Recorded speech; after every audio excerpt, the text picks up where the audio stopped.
Primetime news this evening. Police seize 13 illegal guns, including 10 rifles, at a housing scheme in Trelawney. JLP supporters in northeast St. Anne call for the resignation of the MP.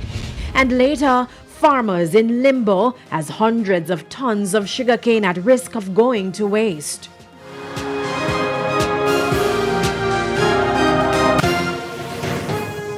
Good evening and welcome to Primetime News, on air at onespotmedia.com and live on air and also online. Also this evening, the business day, Primetime Sports, sports commentary, E-Prime, and your weather report and forecast. But before all that, here's our feedback question.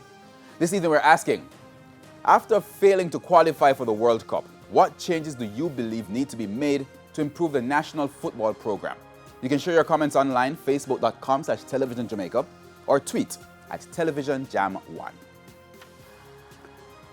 Please stay tuned. Primetime News returns after this break.